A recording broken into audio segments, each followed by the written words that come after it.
Good morning and welcome to Social Problems, Chapter 2. Although this doesn't actually say that. There it is. So Chapter 2 is about social class, which I find fascinating. I could talk about it and learn about it all day long. Social class is this thing that we're not actually supposed to have in the United States, even though we obviously do. But because we kind of left Europe, well, we declared independence from Britain because we didn't like the class structure that they had, with their lords leaping and kind of controlling sort of your everyday, average American guy who's being held down by the British, lords and all those, stupid rules that they created in order to make themselves rich, on the backs of hardworking Americans.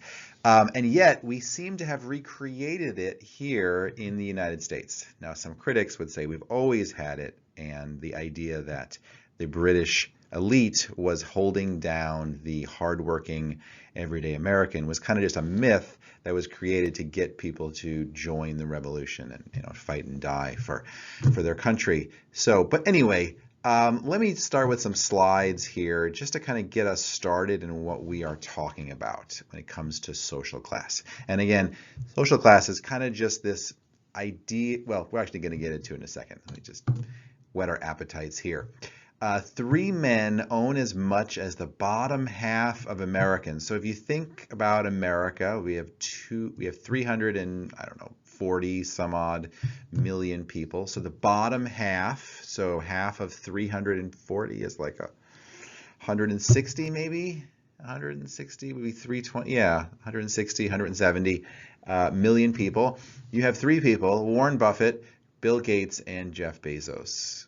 Those three people have more wealth, which is, your houses and your cars and your stocks and your bonds and money in the bank, that kind of stuff. They have more than half of the rest of us. So, by the way, maybe I just like Warren Buffett and I like the rest of them a little bit less. But Warren Buffett actually says that this is a problem. He actually wants this to be changed. He is planning on giving away most of his wealth when he dies, not giving it to his children. I mean, he's going to give his children like $10 million, which is amazing for somebody maybe probably like you and me, but for somebody who's worth 81 billion, that's like way less than 1%. He's going to give the rest of it to charities. Anyway, and he says that this is a problem for long-term stability of the country. If you look at countries that go to war with themselves, they have high levels of inequality, kind of like what we're talking about here. But let's move on. All right. Okay. So this is a little bit more complicated. This looks at the amount of wealth of the top earners over time. So let's start over here. I don't know if you can see my mouse, but let's start over here in the 1920s, which is the roaring 20s. So this is right before the Great Depression, which begins around 1930 right here. And so kind of leading up to that, you had increasing amounts of wealth for the top 10%. So the top 10% richest Americans have 80%, increasing to 85 at the peak. And then the Great Depression happens and their wealth falls, but only to 70%, right? So they still have a lot more than the average person, but as a percentage of the whole. And then it kind of goes down significantly during the 1960s and 1980s. And by the way, this is some of the what a lot of people feel like was America's finest hour. And look, this is the time when you have a lot less wealth inequality at this point. And it continues to fall during the 1980s. That's probably because we have kind of some rough economic times, people are losing their jobs, the economy isn't growing very much. And then in the 1980s, we elect Ronald Reagan, conservative, believes in trickle-down economics, which is the idea that if you enrich the wealthy people and the companies, then they are going to spread that wealth around to the rest of us by building things, by investing, hiring people, that sort of thing. That sounds nice. That doesn't actually happen. As you can see, starting in the mid-80s, wealth inequality goes up, and then it just keeps going up and up and up. And it doesn't really seem to matter whether a Democrat or a Republican is in office. It kind of just continues to go up. So I don't know. there's that. That's just the 10%. If you look at the top 1% of their wealth, this is incredible. So if you go back to the 1920s, their wealth is somewhere here. That means that the richest 1% of us have somewhere around 40% of all the wealth. So I like to think of it this way. If you have a pizza party and you invite 100 people, the first person to open the box of pizza gets 40 slices, assuming that there are 100 slices in the box, right?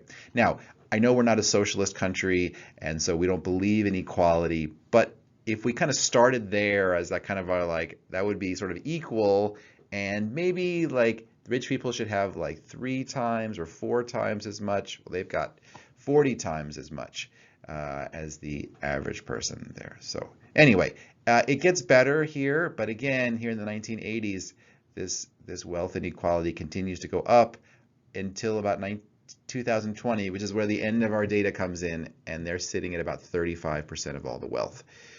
You might have heard people say, well, it's the 99% versus the 1%. Well, that's this right here. But a lot of people will say it's not the 1%, it's the 0.1%, right?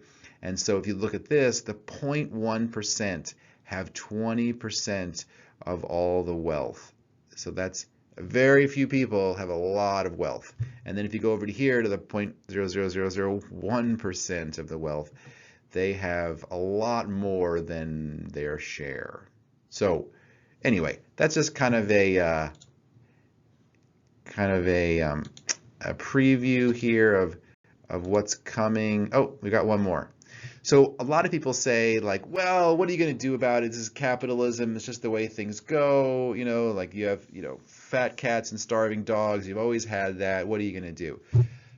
I would push back on that a little bit, and I would say, actually, I think that if you just looked at the actual tax rates, meaning the effective tax rates, and that means after all the people get to like, count off their, their expenses, and they, these people hire, if you're rich, you hire lawyers, and they help you reduce your tax rate, and whatever. And so what you can see here is that if you just look at the richest 400 families in America going back to 1950, they were paying 70% of their money in taxes, right? Which seems like a lot. And then that goes down to today, they're actually spending less than the average person.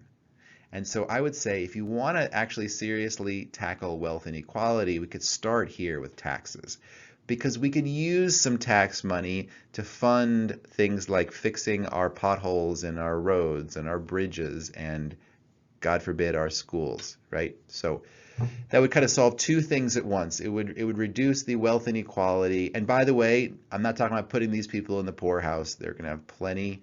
It's just about paying your fair share. They use a lot of resources. The government really, really helps these people. We train the people who work for these people. We provide them with security.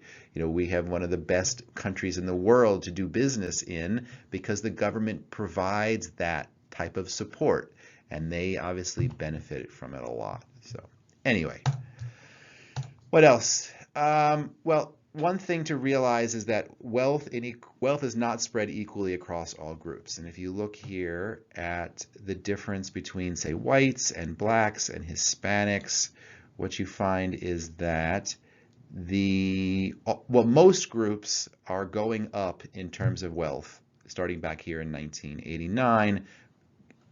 All the groups are pretty much going up, with the exception of black families. They're going up, but really slowly, especially compared to whites and even Hispanics. I'm sorry, I read that wrong. The other, which I'm assuming other is maybe Middle Easterners or Asian Americans have done quite well in the past few decades. But actually, yeah, sorry, I missed that. Blacks and Hispanics both are not doing nearly as well. So the wealth is increasing throughout the years. We can see that. But whites are capturing a lot of it. And this other group, who again I think is probably mostly made up of Asian Americans. So, all right, well, let's talk about social stratification and inequality here. These are characteristics that serve as boundaries. You know, we have social boundaries, and they're not explicit. Like you're not going to see a sign that says, hey, if you're not middle class or wealthy, you can't come into this place, right? But they kind of serve in the same function. So for instance, if you have a $100 a plate restaurant, you're kind of putting up a sign that says you can't come in here unless you're upper middle class or wealthy, right? If you have a neighborhood, we don't have signs that say you can't come in here if you're poor.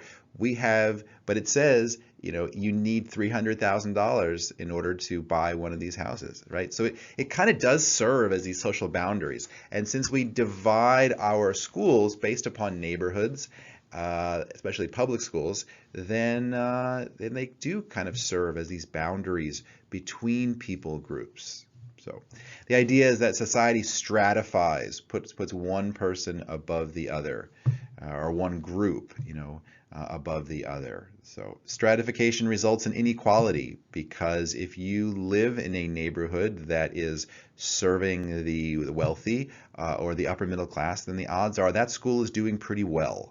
You know, the best schools in the world are actually in the United States. They're just they're in those, you know, neighborhoods that are exclusively for the wealthy. You know, we have a poor public education because you have so many schools that are servicing children of the poor, and those are not doing very well at all. But anyway, there's a lot of inequality, and of course, the better your education is, the more likely you are to be more successful, at least money-wise, monetarily in life. So wealth is defined as the value of the assets that is owned by the household. Again, this is not your income. You know, I could make $1 million a year, right? That would be great. But if I'm spending $1 million or spending more than $1 million, then I don't have any wealth because nothing is sticking, right?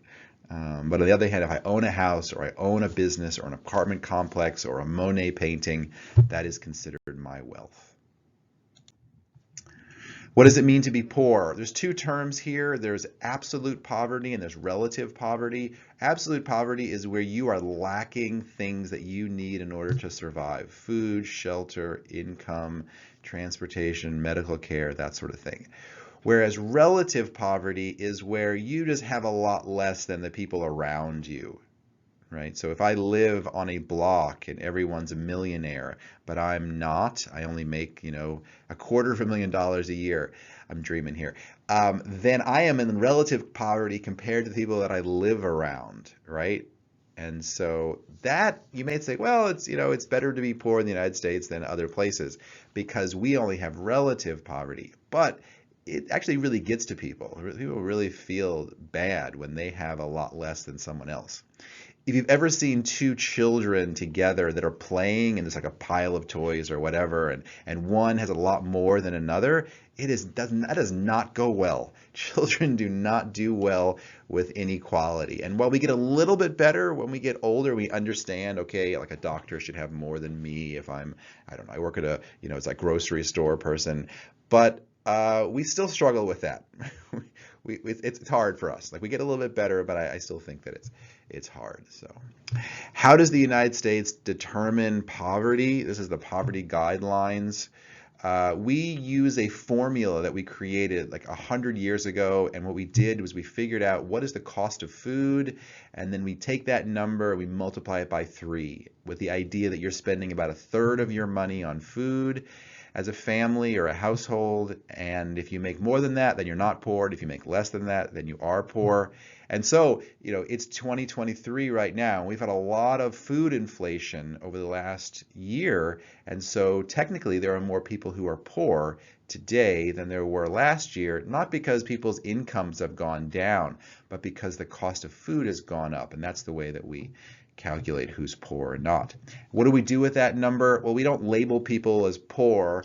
What we do is that we allow people to use programs like Head Start, or you qualify for a national health program, low energy assistance, you know, SNAP, housing, things of that nature. I think in America today, it's about $27,000 for a family of 4. I think that's my best guess. All right. So actually, I just discovered that I was inaccurate. A family of four is in poverty if they make less than $30,000 a year in 2023. So that number has gone up, and again, it's gone up because of the price of food has gone up. And so, all right. So the federal poverty rate is 11.6. That means 11.6 of us per 100 are in poverty as of 2021. Now, as of this recording, it may have changed slightly, but it's a little bit behind in the calculation of that information typically. So, but poverty is not spread equally. While there are people who are white who are poor and people who are elderly who are poor, as a percentage, there are more. So this is actually a little bit confusing. So the average person who is poor, most of them are actually white because there's a lot more whites in the United States. But if you were to say have 100 people who are of color, 100 people of color being Asian Americans, Native Americans, Latino Americans, Black Americans, the odds are more of them in that group of 100 are going to be poor than if you had a group of whites. Now, okay, children, there's a lot of children in poverty. It's really unfortunate because you could blame somebody for being poor who's, say, 30. It is much harder to do that if they are 8 or 4. And we know that growing up in poverty is tough, and it has lifelong ramifications for people. They're at higher risk of basically everything bad happening to them. So, poverty has become much more feminine. The term for this is the feminization of poverty. Families that are headed by single mothers are much more likely to be poor than those where there's a mom and dad or at least two parents in the home. And then people who live in certain geographic locations are at a higher risk of being poor too. As you can see here, there are some states that are much poorer than others. And so states in the South, especially here, like in the Alabama, Mississippi, Louisiana, Arkansas, and then over here in the South, but even Texas. So really poverty is a lot stronger here. There's a lot more poverty over here. I'm kind of surprised that California is that high. I'm not sure why that is. So. All right, the perspectives on social class and poverty. So as if you hopefully you remember a little bit from chapter 1 where we talked about the perspectives and how they saw the world differently. So a functionalist perspective is going to say, listen, not everyone in society can be equal. Not everybody in society should be equal. We have some hard jobs to do, like being a doctor and being a lawyer. And so in order to recruit people into those jobs, and those jobs should be important too. It's not like being a movie star or something like that, although those people are paid a lot. But for now, we're going to ignore them. If you're going to get people to be a doctor or a surgeon, which is high stress, you can kill somebody if you make a mistake, you may be called in the middle of the night, and you're going to have to pay them a lot, you're going to have to reward them, otherwise people are not going to go into that. And so from that perspective, you want some inequality in order to maintain the social order, in order to keep people doing the jobs that need to be done. All right, let's see. This is based on the value of one's work or talent, being a doctor, being a lawyer, being an incredible, even an artist. If you're an incredible artist and you help people appreciate life and take meaning out of maybe the mundaneness of the everyday, then that should be an activity that is rewarded in terms of more wealth, more income and power than those who are not like that, who are not producing as much value through their work and talent. So social institutions, especially education, sort everyone into their proper place. Really, wealth in the United States is really occurs because of education. Obviously there are a few people who manage to beat the system, and they drop out of college or they don't finish high school, and yet they become like an Eminem or a Mark Zuckerberg. But those people are very few and far between. The odds are you're not like one of those people. The odds are that if you pursue a higher education, then you're going to make much more money and be at a higher social class than if you stop your education. So the education world kind of sorts people into poverty, into working class, middle class, and then upper class. Again, that's kind of unfortunate that it happens that way, but that seems to be what happens. So there are some people who would say that, poverty is functional, because if it wasn't functional, then it wouldn't exist. So how is it that poverty can actually help society stabilize and move forward? And so one of the ways is that it separates the people who have something from those who don't, or those who consider themselves a little bit higher up on the food chain from those who don't. And I mentioned things like, like the education. Typically children of the rich do not go to school with children of the poor. They don't live near the children of the poor. They don't go to church with the children. Like there's all these separations, right? So that's about social boundaries. So these differences create social boundaries between people, right? It also keeps us from demanding that the structure change. Few people are going to their government saying, we need to change the structure. We need to have it. Everybody needs to be paid a lot more, or we need to have rich people who are paid a lot being paid a lot less, right? And why don't we do that? Why don't we demand that the Jeff Bezos of the world have a lot less and the average person have more? Because we believe in the idea that he worked really, really hard, and that if we would work really hard, we could do what he does, right? I'm not going to argue that point with you, but that is the idea, that it functions to kind of keep us in our place. So, and people who are poor will do the jobs that no one else would do. No one else would say, pick fruit while an airplane or some kind of device is spraying them with toxic chemicals.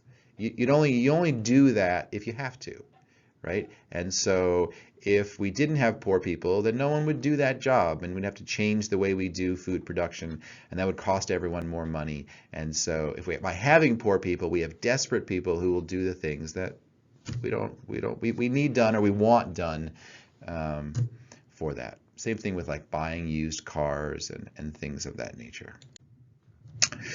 All right, conflict perspective says that inequality is created on purpose. We do all these things to create it and maintain it because there are people who are advantaged by that system. Right? Karl Marx said that that it's just about how much you own. That's this idea of the social class is solely determined by one's position in the economic ladder. So if you own factories and banks and restaurants, then that is what is going to place you on the social hierarchy. How well are you treated, right? You're either a worker, you're working for the man, or you are the man, as you might say, like in more common vernacular. Remember that the feminist perspective focuses on how gender determines people's life outcomes, how it functions to bring power to someone or take it away from them. And so when it comes to social class and money, the feminist scholars define the welfare state as an arena for political struggle.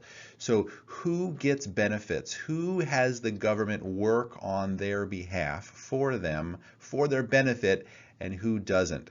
And so that is sort of the arena where this struggle, this political struggle takes place. And so for an example, one of the welfare programs that we have is public housing. Another is the food stamps. And these are considered feminine welfare programs. And whereas Social Security, unemployment insurance, gosh, even our road system is considered a more masculine welfare program. And so roads and unemployment insurance and Social Security, those all are typically much more supported than, say, food stamps and welfare. Why is that? Well, because it's about maintaining male dominance. And if you took away those masculine things, that would challenge men's patriarchal, which is male-dominated role in the American family. All right. The Personal Responsibility and Work Opportunities Reconciliation Act. Okay. Again, this is still under this feminist perspective. I think this was passed, gosh, way back in the 90s. And this idea, I mean, look at the wording of it. Personal responsibility. So why are you poor? Well, because you lack personal responsibility. And what do we need you to do? We need you to go get a job. This Work Opportunity Reconciliations Act. So in the United States, we are very much a believer that we are the sort of captain of our own ship, and if we are poor, it's because we are messing up and doing something wrong, and we should not reward people for this by giving them free food and free housing and free, on and on and on. And so this act was meant to push people into the labor market, get them working, kind of help them, get a job and get started doing that. And so obviously that was difficult because many people are working and caring for their children. But this act was saying, listen, we need you to do both. You want to be a mother, that's great, but we also need you to be a worker because we're not going to allow you to say, continue receiving food stamps unless you're doing those things. All right. The interactionist perspective is about how class differences are communicated through symbols. So how do you know whether somebody is in the upper class or the middle class or the working class or the lower class? And that is about being taught what are the signs that people are in these classes. And why would you want to know that? Well, because unfortunately, we treat people differently based upon their social class. We are much nicer to people who are in the upper and the middle class and ruder to people who are in the lower class. And we want to form a relationship with people who are in the upper class and middle class. And we kind of want to avoid people who are in the lower class. And so those symbols are oftentimes things like vocabulary and how somebody's dressing and what kind of car they're driving. And we ask people questions that try to determine this, like people ask me, oh, Jesse, what do you do? Right? Well, what is this about? They're trying to understand, where do I put you on the social class, right? To which I say, oh, you mean for fun? Oh, I play tennis and I run and I listen to podcasts, so on. The culture of poverty. This is the idea, kind of controversial, but it's the idea that people are teaching themselves how to be poor. It's a set of norms. It's a set of values. This is what's important. This is how you should live life. And those things work well in poverty. So poverty is really characterized by a lack of control. You're not in control of whether you're able to get to work because your car may not work, or your spouse may have borrowed it, or your neighbor may have borrowed it, or you may not have the gas to get to work. And so life in poverty is really hard because it just feels like you have very little control over your life. And so if somebody gives you, say, $100, I don't know why, but the norm in poverty is to say, listen, I have no idea what tomorrow is going to bring. I have a lot of emotional needs that are not being met, so I'm probably going to spend that today on something pleasurable, because if I save it, who knows what's going to happen to it. Many people in poverty are unbanked. They don't have a banking account where they would save that money, and it'd be better off for me just to use it now, because at least I'm in control of it, Whereas if I save it, someone may steal it. And so that kind of works for poverty, but it doesn't work to get out of poverty, or if you do get out of poverty, to maintain yourself outside of poverty, right? This idea that the poor are socialized differently and that they pass on these values to their children, right? However, there's no evidence that the poor have a different set of values and beliefs, right? That there are poor who are thrifty and who are conservative with their money and their resources. I think a lot of this is sort of like a kind of a drive-by, sort of like noticing what poverty looks like from kind of behind the wheel of a vehicle, rather than really diving in to discover like what's actually going on in people's lives. So.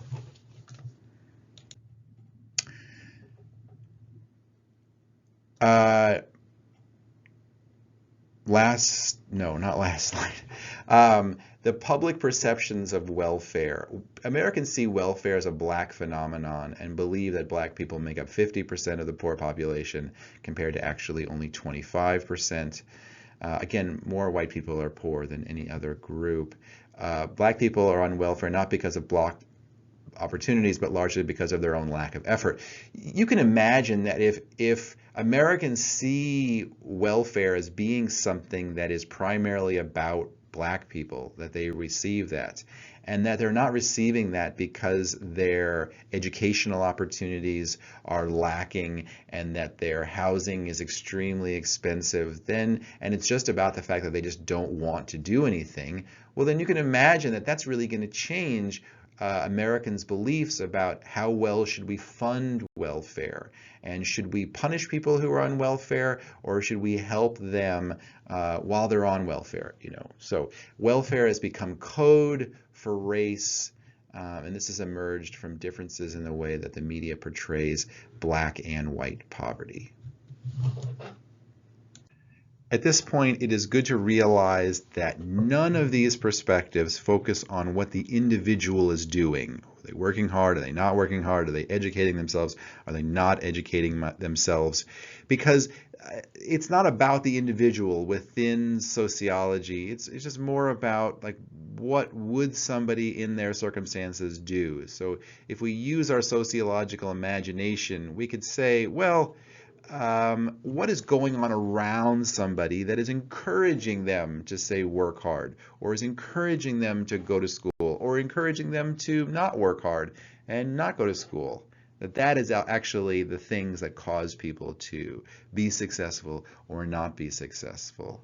Not so much the individual, because you could argue that there are lazy individuals who are poor and there are lazy individuals who are rich. And so it's not really about being lazy per se, it's more about the social conditions under which we live. The idea that we're all kind of equal, we're in terms of like our motivation and our intelligence.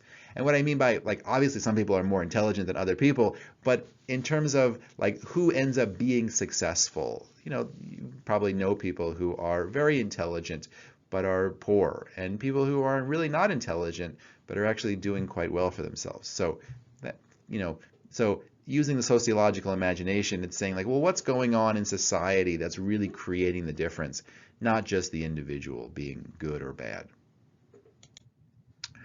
All right, food insecurity and hunger. If you think about the results or the impact of being poor, probably the first one is the fact that survival, which you think about food, is one of those basic needs. So food insecurity is about if families have access to enough food, and enough food for them to be active and healthy, not just enough for them to kind of to stay alive, but enough for them to be energetic, enough for them to go to school and be able to pay attention in math class. Single-headed female households with children, black households, and Hispanic households experience higher rates of food insecurity. You probably knew that already.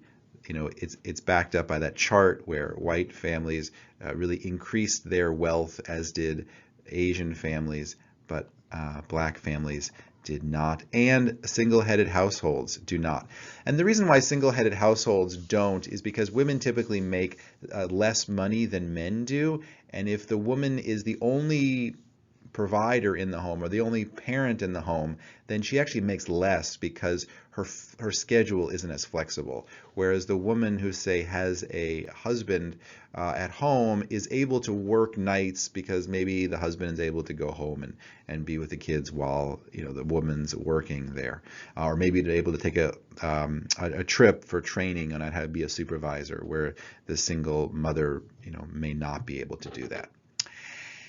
Poor households experience higher food prices than the national average. That's really unfortunate, because if you think, like, who needs cheap food? People who are poor, right? The people who have money can afford to pay more for their food. But if you go to the poor neighborhoods in the United States and you go to the grocery stores in those neighborhoods, if they have them, what you find is that their food is actually more expensive than if you were to go to the richer, say, suburbs of America, where there's big Costco's and Kroger's and things like that, where the food is significantly cheaper. A lack of affordable housing. I think this is one of the things that really prevents people from being able to improve their lot in life. If I were king for a day, the two things that I would focus on for helping people not be poor or be able to get out of poverty would be improving the school systems and making housing more affordable. I think those are the two things that really hold people back. Welfare reform successes are greater among families with assisted housing than among other low-income families. Right? So we're actually able to be successful in helping people be not poor, get out of poverty, if they have housing assistance. Yeah. And around here you don't see it as much, because around here, and in rural areas especially, but the Midwest in general, housing is cheaper. If you were to go to the West Coast or the Northeast or pretty much everywhere else, actually, housing's a lot more expensive, and so to be poor in those areas is much harder. Most families who leave welfare for work do not earn enough to afford decent quality housing because their employment status, they are not eligible for housing assistance. Okay, so we have a poverty rate, let's say right here, $30,000 for a family of 4. But if you leave welfare and go to work, you might make say $35,000, which means you're no longer poor, which means you no longer qualify for benefits. But it's almost like, in some ways, sometimes people find they're actually worse off, because they make too much money to qualify for housing assistance and food stamps, but not enough money to really afford a decent quality housing where the neighborhood is safe, where the children are going to a school that, where the average student is learning to read at grade level, let's say.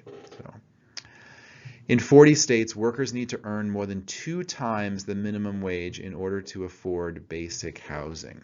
Right? So, health and healthcare. If you think about food first and you think about housing, healthcare is right there among those basic needs. And if you are poor in the United States, actually, if you're poor, you might receive some kind of government health benefit like Medicaid. But if you are right above poverty, you no longer qualify for programs like that, and then you may not be able to go to the doctor. You may not be able to go to the dentist. Children in families below the poverty line have lower rates of immunization and yearly dental checkups than their peers. I assume this is not because of a lack of health insurance, but because the providers aren't creating a relationship with the families, so that families aren't going them for their immunizations and their dental appointments. I also think it relates to the fact that living in poverty is oftentimes just very difficult to plan things out and be where you're intending to be. because of housing. Well, because of housing issues, people are evicted, people are living with their family, and those relationships deteriorate, and they have to move away from there. Transportation issues, also work issues. If you're poor and you're working, say like a fast food restaurant or a retail store, you may not have control over when you're able to work, and so creating a dental appointment for your child and actually getting there is difficult. So also, many dental places and doctors' offices won't take certain forms of government health insurance like Medicaid, because Medicaid doesn't always pay that much, and oftentimes it's months after the appointment until the government issues that payment to the provider. All right, employment opportunities that are available to poorly educated people often expose them to dangerous conditions or hazards. Poor neighborhoods and housing often expose people to unsafe conditions, including mold. As you can imagine, what kind of neighborhood, what's the housing like in poor neighborhoods? It's old, it's falling down, it's in disrepair, things like that. Because the landlords, even if they're good people, they might say, listen, I'm only receiving a little bit of money. I can't invest that in having new things because I'm just not receiving that much money in order to justify that. So that's the good side of it. Other people would say, Jesse, you're being naive. People who rent to the poor are oftentimes taking advantage of them. That's probably true too. Time poverty prevents participation in exercise. Yeah, unfortunately, poverty is oftentimes linked to being unhealthy because things like doing yoga or going to the gym or exercising or walking around the neighborhood. Sometimes walking around the neighborhood in a bad neighborhood is dangerous. Also, people may be working multiple jobs in order to make ends meet, and that makes it difficult for them to exercise. All right, what are we doing to respond to these problems? So we have a Social Security Act that we passed in 1935 at kind of the end of the Great Depression, and this helps people who are unable to care for themselves, like widows and the elderly. By the way, this is one of the reasons why elderly poverty is pretty low compared to other groups, especially compared to children. Because Social Security kind of lifts up many people out of poverty who otherwise would be in poverty. But it does other things too, like people who are disabled and the poor as well. Assistance is often provided in 4 categories. There's general relief, people who are just poor and there's nothing specific going on, like they didn't lose their job, and there's work relief for people who do lose their job, social insurance, and then categorical assistance. That would be things like if you have children or there's other things like a disaster, that would help out in those situations. In 1960s, President Johnson declared war on poverty and implemented programs to create what he called a great society. We were trying to eliminate poverty. You might look at war on poverty and say, oh, we've declared other wars like war on drugs and things like that. And so, unfortunately, we were not able to defeat poverty even during the Johnson years, and it was costing money. People benefited, obviously. Poverty rates went down, but in the 1970s, the economy started to slow down, and people said, you know what, we're spending too much money on poverty, so those programs began to be cut. So. There are aimed at rehabilitation of the poor through social programs. So there's other programs that are trying to help maybe the next generation. Those would be things like Head Start, which is aimed at children before they enter school. Upward Bound, a sports program aimed at children. Neighborhood Youth Cooperative. Job Corps, public housing, affirmative action.